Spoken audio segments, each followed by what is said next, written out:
All right, and welcome to the Online Network of Independent Learning Professionals community chat today. We're going to be talking with Andrew Downs about learning evaluation beyond the survey. This is something I'm really excited about. We've had Andrew on before. He's incredible and just a wealth of knowledge this man has. So thank you again, Andrew, for spending some time with us, even though it's been a crazy week for you. And this is a topic I think that, is something that we all run across, the learning evaluation. We always have to think through that with our clients. I mean, what's the best way to do that? So I'm going to go ahead and turn it over to Andrew. Maybe if you could tell us a little bit about yourself, and we'll just jump right in. Perfect. Yeah, thank you very much for that introduction, and thanks for having me. So yeah, I'm Andrew. I work with a company called Watershed, and we have a product that pulls data together from lots of different places and supports people in doing learning evaluations. So that's a bit of background. And generally my role within Watershed is working with the different systems that can send data to us. I work with authoring tools and LMSs and other innovative types of learning products, helping them to connect. And I also do a lot of work with XAPI. I'm one of the authors of the Experience API specification, and that's the mechanism that we use to get all this data in. How do I skip? There we are. So yeah, today we're going to be talking about going beyond surveys in learning evaluation, and I'll talk a little bit more about the background to that title in a moment. And some goals for today. Really, this presentation has got 3 separate sections. First section is we're going to look at fairly theoretical, high level at this idea that good learning evaluation is a little bit more complicated than just surveys. Then we're going to try and bridge the gap between theory and practice, and I'll take you through a 7-step model, and there's actually worksheets that I'll point you to, and this is a model that you can implement in your organization. And then finally we'll get really practical with some case studies, some practical advice, and just ways that you can get started. And this is really about using the Experience API to implement learning evaluation. So we'll start off with our relatively theoretical section about learning evaluation being more than just surveys. And I go to conferences with Watershed and end up talking to people about our product. And the way I sometimes describe Watershed is that it's a tool that helps people with learning evaluation. And I might even go on to explain about how we pull data from different data sources and how we help people to evaluate the impact of learning on job performance. But just because I'll say it's a tool that helps with learning evaluation, people assume that we're just a survey tool, that we produce surveys. So I ask, well, how can you help me to come up with good survey questions or to do these surveys? And for a lot of people, learning evaluation and surveys are really synonymous. They're just, you couldn't do evaluation in any other way. It's just, they're the same thing. But actually, if you look at other industries, the way that they evaluate, really surveys don't even get a look in. So I don't know how many of you use Netflix or a similar kind of service where you're getting TV shows and movies and stuff perhaps through your TV or your computer. And Netflix do a lot of work in terms of evaluating particularly their adverts for their different shows. So the way that Netflix works, if you haven't used it, is you get all these different tiles. Maybe you have 20 different tiles on your screen at a time. Each of them is advertising a different movie or a different TV show. And what Netflix do is they trial different images for those particular adverts to see which ones are most effective at getting you to click that link and getting you to watch that show and get you hooked to Netflix. And so that's how they evaluate. They collect data about who clicks on those links. They collect data about how you're using Netflix. They don't give you a survey. It's all about how you're actually using the platform. And similarly with Google Analytics, which is a really common way that marketing people will use to evaluate websites. Again, it's not survey data. It's all about how you're actually interacting with that website. It's where people are actually doing the routes they take through the website, kind of real live action. So surveys are not the only way to evaluate. And I'm going to take us through a few theoretical models of learning evaluation. There's 5 of them that I'm going to look at relatively briefly on each of those. And just to kind of give us some theoretical background, and just to illustrate that idea that learning evaluation really is more complicated, more complex than just simply sending people a survey to ask them what they thought of the course and whether they've applied it in their job.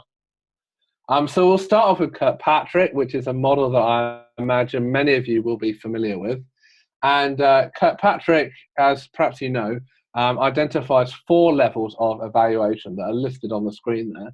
And the idea is to be able to tell the story from the learning experience through to the impact on the business, so that you can see if the business goal wasn't achieved, where did it go wrong? Was it that the learning was successful, but that it just didn't translate into job behavior? Or was it that the training was just a complete disaster? Or what was it that went wrong that led to the business metric not being met?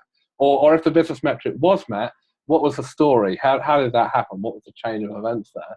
And I find Kirkpatrick is a really useful starting point. A lot of people are familiar with Kirkpatrick, so it's a kind of good common ground to start a conversation. And the key things with Kirkpatrick are that all 4 levels are really important. So the higher levels are vital because you really need to know, is your learning program having the impact that it was designed to have? Is it actually changing the business in the way that it was supposed to? So you need those higher levels. But equally, often those higher level indicators are trailing indicators. So you produce the learning program, people work through that program, whether they're attending training courses or completing e-learning or whatever they're doing. And then they go back to their job and they do some things, and then it has an impact on the business. And that can take several months before you get any data back. And if there's a problem with the learning, you really want to know about that early on. So the lower levels are going to give you kind of faster warning of problems. So you do need to collect data at a range of levels. And we say to our clients that maybe you're not going to capture data at all 4 levels, but try and have at least one data source at levels 1 and 2, and at least one data source at levels 3 and 4 to try and get that range of different data sources. And there are lots of learning evaluation models that build on Kirkpatrick. One of those is Kaufman's model. And there's a lot of complexities to Kaufman's model, but I boil it down to 2 distinct changes building on Kirkpatrick.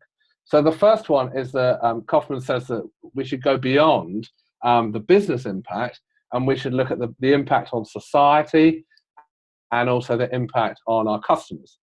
And the other change that he makes from Kirkpatrick is that he splits level 1, which is all about the learning experience. He splits that into 2 parts. The first part, which he calls 1A, is about the resources, so maybe the e-learning course, the PowerPoint slides, the classroom, whatever the kind of resources that are required for the learning. They're evaluated separately from the delivery of that learning experience itself.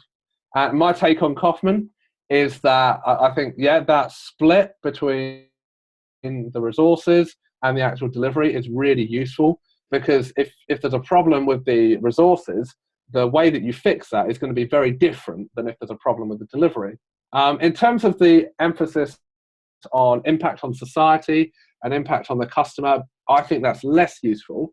Either it's going to be too far removed. So, for example, if you make an e-learning course, are you really going to know what the impact is on society as a whole of that little e-learning course? Probably that's a little bit a stretch too far. Or if they are slightly smaller in scope, maybe look at the impact on customers. Probably you're going to be including those things in your business metrics. So you might have a business metric around customer satisfaction, for example. So you may already be covering this at level 4. So I don't recommend adding that extra level on the end around impact on the customer and society. Another one that builds on Kirkpatrick, adding a 5th level, but a different 5th level, is the Phillips model. And this is about return on investment. And so the idea here is figuring out a dollar amount in terms of the benefit of the training versus the cost of the training, including the actual development of the training, but also including the time of the people attending the training. And if in a very large organization, often the time of the people attending the training absolutely dwarfs any cost in terms of delivery of that training. And that's the most significant aspect. And so return on investment is all about comparing the cost and the actual expected, the actual dollar benefit. My take on Philips is that it's definitely useful to calculate return on investment, but it's something that should be done at the beginning of the project rather than at the end of the project. Because if you think about it, you already know what your budget is for the project when you're planning it out. You already know, hopefully, what your business goal is. And so at the start of the project, you should be able to calculate the expected return on investment. So if you evaluate it at that point, you can determine whether or not you're going to go ahead with the project or adjust the budget or adjust the business goal to make sure that you're going to have an acceptable return on investment. So it's something to consider at the start of the project rather than necessarily at the end. And another one, Anderson's model. This is very different from Kirkpatrick, and it's looking about the kind of the goals of the program in particular, and also different ways of evaluating a learning department rather than necessarily evaluating particular programs.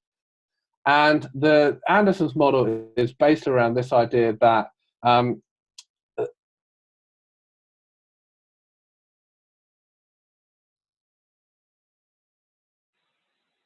I think we might have lost your audio there, Andrew.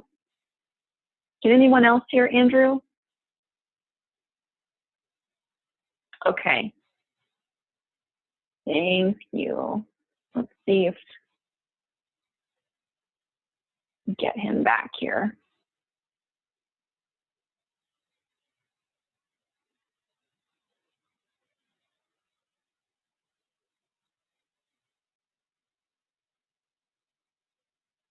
It's such a good recap of these models and why it's important with the learning evaluation in the different ways. It's something I haven't revisited in a while. So yeah, the Anderson model is new to me as well.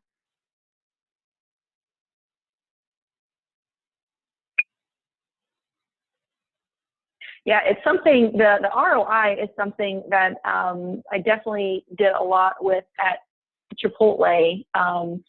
But I don't know, it was really interesting. We would set it, but where we would always fail is that we really never at the end said, okay, compare what actually happened, the results, and to see if we hit it or not.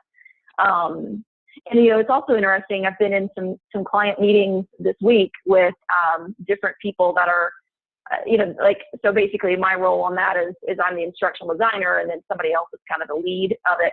And so they were trying to figure out the ROI and talk to the client about that, and the client was not having it. They're like, no, it doesn't really matter. We're not really looking for tangible things. We're looking for, we just want this to be an awareness training. And it just, goes back into that little peg that you sometimes fit in. So, which is unfortunate for them as well. Andrew, Hello. You want to try chatting, see if you're back. You're back. Perfect. Welcome back. Sorry about that. I'm not sure what happened. I think my internet dropped out for some reason. So not a problem.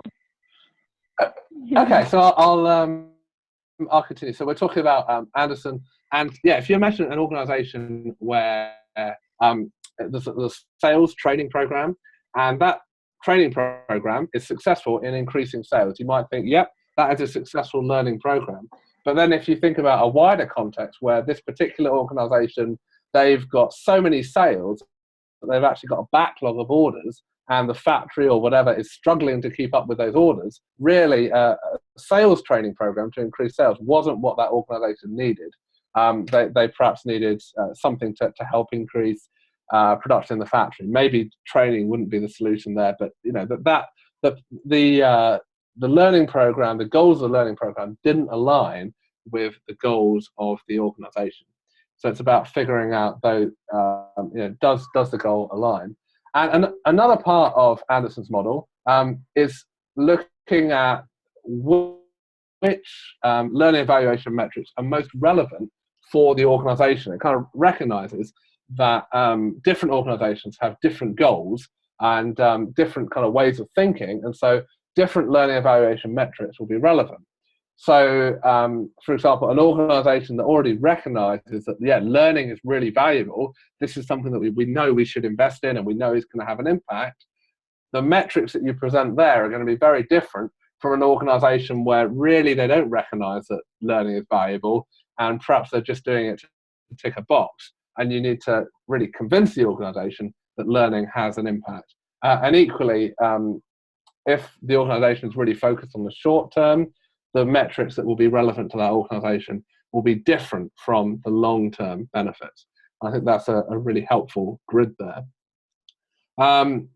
And again, this is a model that I think is really incredibly useful, but it does need to be used alongside other methods. It's a helpful model for helping you to evaluate the goals of the learning program in the first place and figure out what your evaluation metrics are going to be. But then you can use other models when it comes to actually evaluating the learning program as you move forward, or use other models alongside the metrics that you identify using that grid that we just saw on the last slide. And one final model that I want to take you through is Brinkerhoff's success case method, it's sometimes called. And the theory behind this one is that any learning program, even if it's absolutely terrible, there's going to be something good about it. And even if it's the best learning program ever, there'll be something bad about it. And it's the biggest successes and the worst failures are the places where you're going to learn the most about how to improve next time, to figure out why something went well, figure out why something didn't go, and then learn from that. And it's about identifying those big successes and failures, conducting interviews, exploring those in a lot of detail, those two ends of the spectrum. And then also, he has part of his model is about promoting the success stories, to talk about how wonderful you are in your learning programs. And again, I think Brinkerhoff is a really useful model, and this is one that particularly is useful at the end of a learning program to kind of dig deeper and learn lessons for the next time. So I think Phillips and Anderson work really well at the start of the program. Brinkerhoff works well at the end of the program, and Patrick Kaufman kind of bridge the gap in between. So distilling all of those different models and a little bit of our kind of experience working with organizations to implement learning evaluation, we've come up with this 7-step learning evaluation method. And the idea was to try and make it really practical, make it easy for people to implement, and easy to apply those models in practice. And I'm going to give you a very high-level overview of these 7 steps in this webinar. But if you want to follow up and go to watershedlrs.com/blog, and I'll give you the more specific links at the end, you can find there's a blog for each of these 7 steps, and each one's got a worksheet download, completely free to download. You do have to enter your name, and you'll get some marketing stuff through, but you can unsubscribe from that if you want to, unsubscribe straight away if you don't want it. But you can download those worksheets, and I hope that you'll find them really useful in implementing this model, implementing learning evaluation. So the first step is all about alignment, and this is where Anderson's model comes in. It's about figuring out, do the goals of the program align with the strategic priorities, and then deciding whether or not you're going to go ahead with the learning program. We've already talked about Anderson in a bit of detail, so we'll move on. And another kind of part of that is identifying who your stakeholders are, and making sure that you're considering all of your stakeholder needs, and what their particular goals are, and seeing which of your stakeholders, or does the learning program align with the needs of all of your different stakeholders, and do think broadly about who your stakeholders might be. Having figured out that you've got a goal that aligns with your organization priorities and aligns with the needs of your stakeholders, the next step is to define what your evaluation metrics are going to be. And I recommend at this step, it's kind of a brainstorming step where you're just thinking of as many ideas as you can, and there's a later step in a bit, which we'll cover, which is about narrowing those down. But at this step, it's just get all the ideas down and figure out what appropriate evaluation metrics might be. What are going to meet the reporting needs of your stakeholders? What are the metrics that you're going to need to kind of monitor your program as it goes through, and to analyze the program at the end? And we'll talk about monitoring and analyzing in a bit. And as it says on the slide, do expect those things to change. And as you're defining these metrics, I mentioned earlier, we encourage our customers to try and cover the range of the 4 different Kirkpatrick levels, or 5 if you're following Kaufman's splitting 1A and 1B. And actually, this can mirror your learning design. So I don't know how many of you follow Kathy Moore's action mapping, or maybe you follow a similar process. You've got this 4-step process, starting with a business goal and moving down through to what's the learning program that's needed for people to learn the things that they need to learn, to do the things they need to do to meet the business goal. And the evaluation can essentially be done alongside that learning design. As you're identifying these different stages as part of your action mapping process, you can also identify, well, what would be a good evaluation metric to show that this stage in the process is working. So do your evaluation design alongside your learning design. Another step, which I sometimes list as an optional step, but I think can be really useful, is to do some discovery about what's already happening in your organization already. So it might be that you've got a particular learning goal, but there's already some learning happening. Maybe that's informal learning, maybe it's formal learning, and you can do some evaluation around how effective that is, how useful that might be, and then perhaps either replace that learning with something more effective, or do more to promote those learning experiences and perhaps share them across the organization and kind of bring that existing learning into your learning program to address your particular business problem. Step 4, this is where you take your big long list of evaluation metrics and kind of distill them down to the ones that you actually want to cover. So it's about evaluating the feasibility of those metrics, and then actually designing how you're going to report on that data, designing the dashboards, designing your analysis. And again, this can be done alongside designing your actual implementation of the learning program. Step 5 is about, during the learning program itself, be continually monitoring the success and progress of the program. Don't just wait until the end to do some analysis. Try and identify problems early on, and actually be fixing stuff. Don't just get the data, figure out what the problems are and be addressing those problems to improve the program as early on as possible, before the program has had too much of an impact on a larger number of people. But at the same time, it is important to do that deep dive into the data, that a more detailed evaluation maybe at the end of a learning program, if it has an end, or perhaps at 6 months, 12 months, at key intervals in the program, and identify were the goals of the program achieved, what are the sort of reasons why, identifying some of those big successes and those big failures that you might be able to do a Brinkerhoff success case method study of, and starting to document some of those lessons learned. And then finally, this is essentially just implementing the Brinkerhoff success case method, the explore, doing that detailed case studies, detailed research into those big successes and failures, and using that to promote your particular learning program within your organization and maybe even beyond your organization. So that's the kind of theoretical background, with a model that you can get the worksheets for, you can actually start to implement in your organization if that sounded interesting.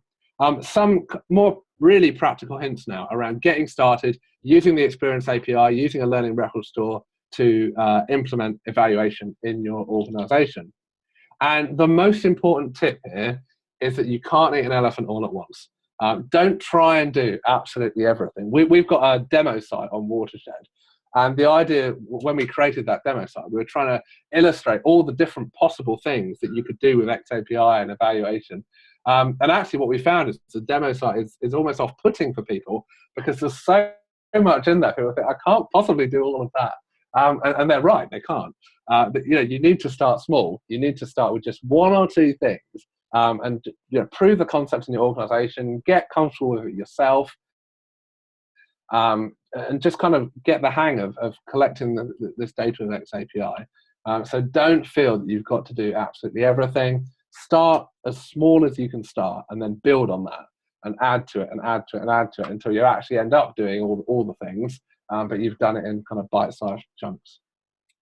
And so I want to take you through, for each of the 4 levels of Kirkpatrick's model, looking at where you can get data, where you can actually, find data sources. And there's a little bit of a narrative going around XAPI at the moment, which says that you have to be a developer to use XAPI. You have to, be able to write code. And that was probably true about a year ago, maybe a year and a half ago. But actually, there's more and more off-the-shelf products that you can get today that you can just plug in and you can get to work. So let's start off with level 1. Level 1, obviously, all about the learning resources themselves and about the learning experience. And in terms of resources, you can get data about use of those resources, perhaps on your LMS or your intranet or wherever they're hosted. Some products will have an XAPI integration built in. There's a product that I recommend called Zappy Apps, and they have an attendance tool. So if you've got face-to-face training, you just want to record so-and-so attended training, you can get their mobile application. You can use that to check off when people attend and get XAPI data out of that. And at Watershed, we have a CSV import tool. So even if you're using a product that doesn't support XAPI, if you can get a data dump of that CSV, we can do a relatively quick mapping of those columns on the CSV to XAPI statements, and we can translate that data into an XAPI format and pull that into Watershed, or you can send it on to another learning record store if you wanted to. You can also get data about kind of the quality of resources and about the experience itself. And this is a webinar about going beyond surveys, but surveys are still useful for some things. Survey Gizmo is the survey tool that I recommend because they've got a really great XAPI implementation. You can get a lot of data about the actual survey, and even down to like geolocation data about which city people are in and stuff like that. So they've got really good XAPI data. But you can also do a CSV import from another survey tool like SurveyMonkey or whatever people use. Or you can build a survey in authoring tool, maybe Storyline or Lectora. And we have a list of recommended authoring tools on our website that do good things with XAPI. I mentioned Storyline, Lectora, a couple of those. To build a survey in that. Google. So Andrew, can I ask one question here? So what would be the advantage? Like, I'd say a lot of people use SurveyMonkey or just use use something that is, the quiz that's inside Storyline. What is the advantage of partnering that with XAPI? Great question. So, yeah, the advantage of having it in an XAPI format is you can get it into a learning record store, and then you can compare it with other data that you've got in an XAPI format. So the whole point of XAPI is about bringing multiple data sources together. So if you're just getting survey data, there's probably not a big advantage. But if you're getting survey data and some of the other data sources that I'm going to talk about on later slides, then you can start to compare those to one another in the same reporting platform and start to use them together. Perfect. Thank you. Yeah, no problem. Let's move on to level 2. Obviously, level 2 is often the easiest way to get data, and people are often collecting this in their LMSs already. Data about learning assessments, and again, that might be authoring tools. That might be the LMS might have XAPI support and have an assessment built in. We've got customers that have their own mobile applications that have assessments in them, and they've outfitted those with XAPI. Or again, there's the CSV import option as well. So if a tool doesn't support XAPI, there are ways of getting that data out. At level 3, did people change? And this is one, again, level 1 and level 3 are ones that people often use surveys for. And I think surveys are probably appropriate at level 1. But actually, there's been research, which I don't have a reference for off the top of my head, and I'll have to dig into. But there has been research that I've seen mentioned where if you look at managers' assessments of whether or not the learners changed or whether or not they're applying learning in their job, actually that tells you more about the manager themselves than it does about the learner, because there's a lot of manager bias in there. So not necessarily a great source of data surveying managers about the learner's impact on the job. But if you want to do surveys, there are survey tools, which we've mentioned. Job observations is perhaps a way of getting a little bit more objective data. So rather than just asking, do you think this person's applied it in your job, actually get the manager to observe the person doing a particular job task and check off how well they're doing that job task.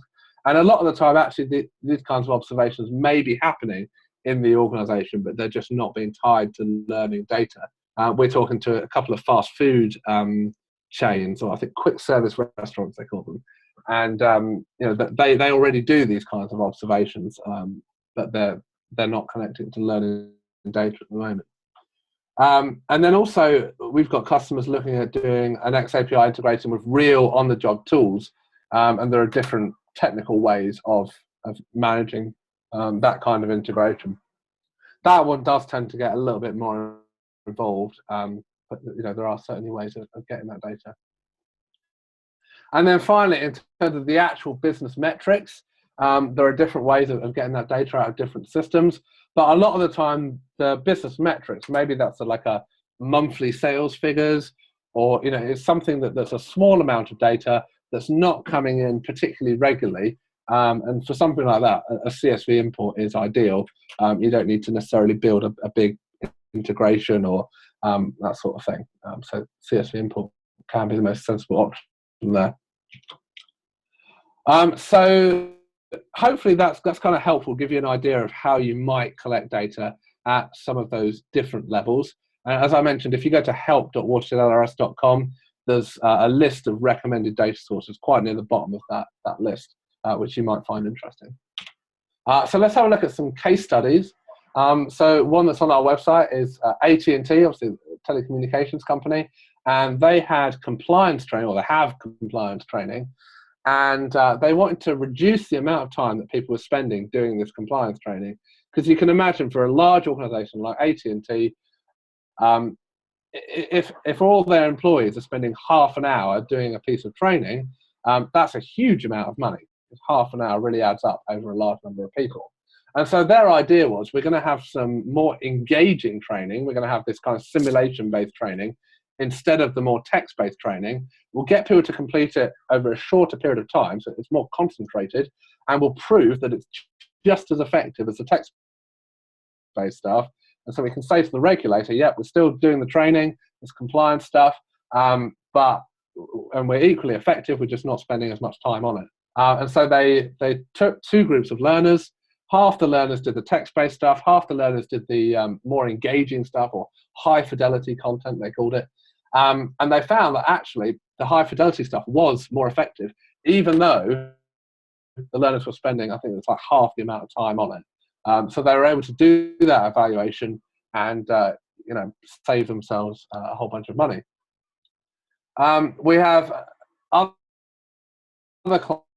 clients. KPIS is one example, doing utilization analytics. So that is really focusing pretty much at level 1 in terms of Kirkpatrick, but that's where they've chosen to start, and just looking at how different bits of content are being used, what's being used the most, what's the most useful, and who is most engaged in terms of learners. Are people actually using the content?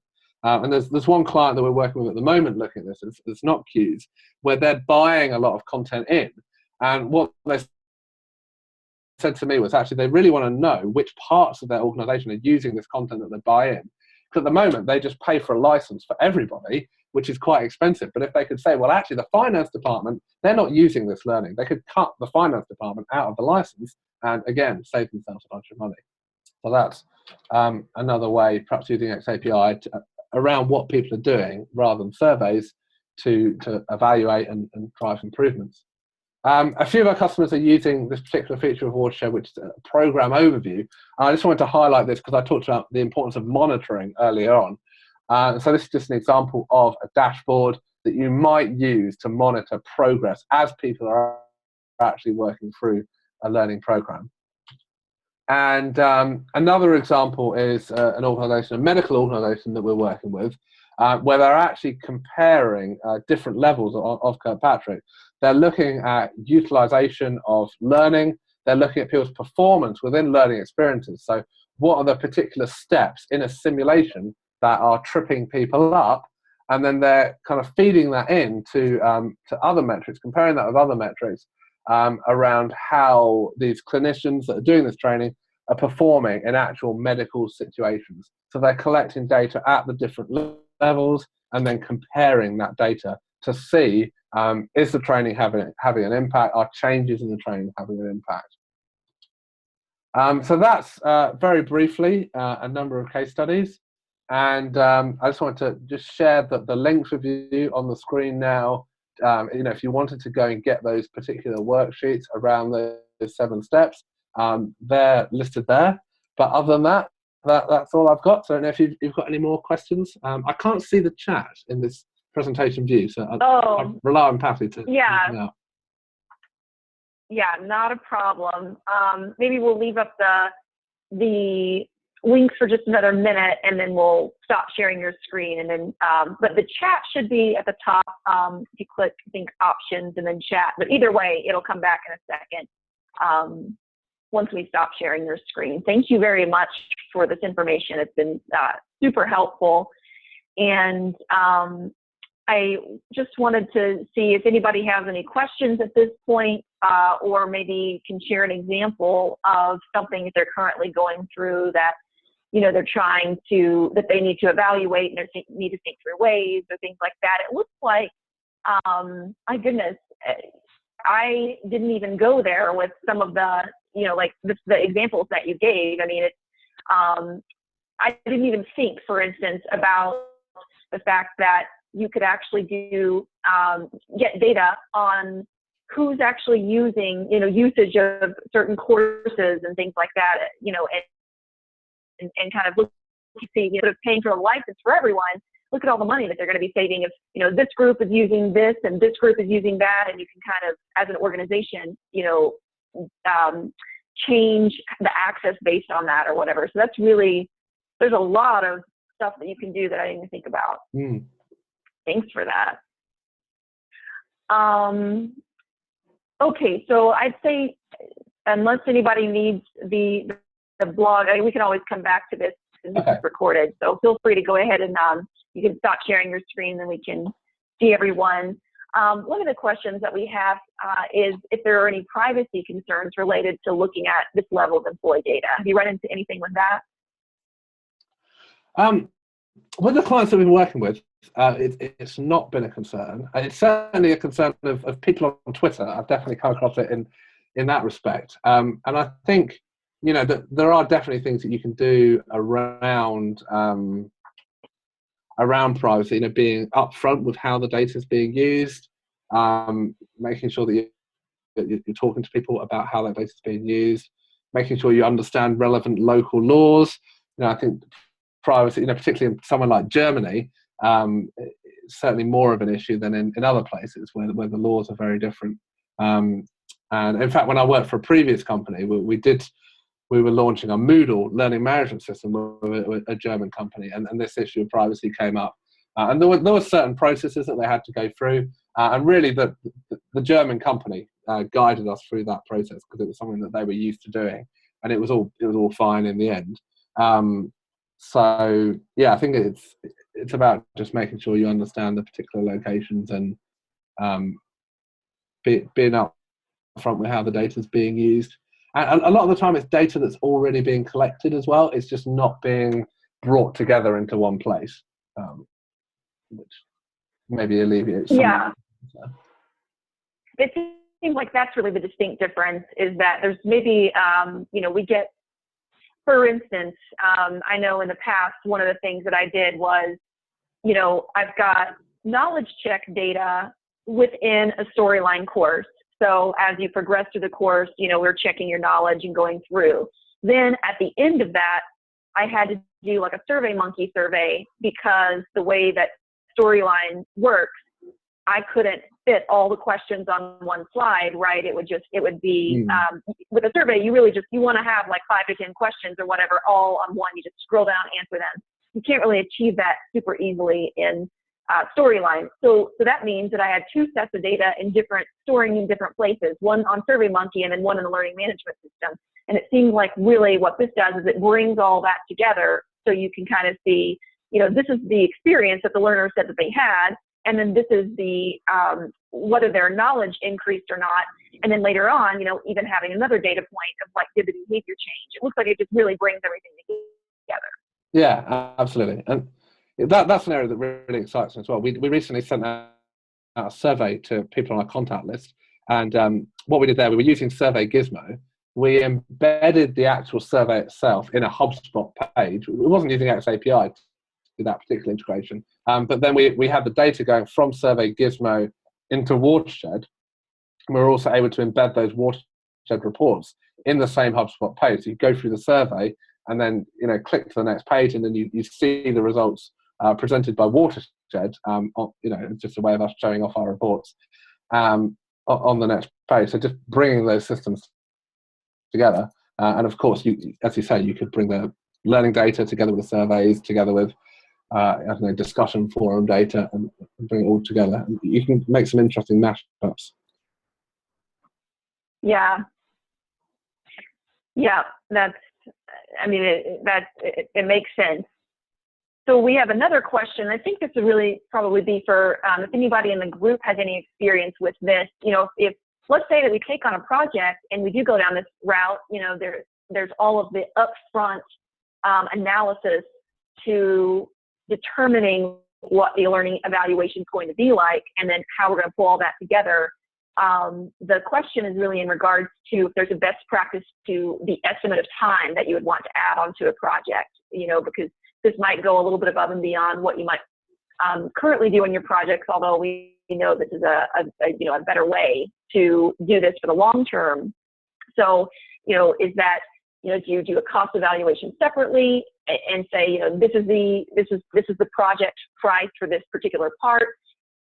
If you're going to include that in the entire project itself, how might you increase the cost estimate? So does anybody in the group, in the community, have experience with that, or is this a little bit above what you currently do for clients at the moment?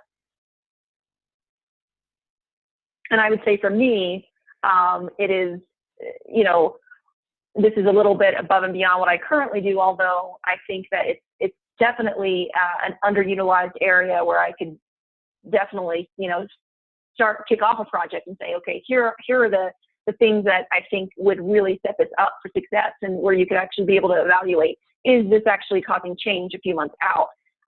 A lot of the current clients that I've had is just, I need to get this done right now, and, we'll worry about that later. But if we started off with this, I think it would be a much more impactful way. So it looks like, we probably don't have a lot of people doing this above and beyond for Diane.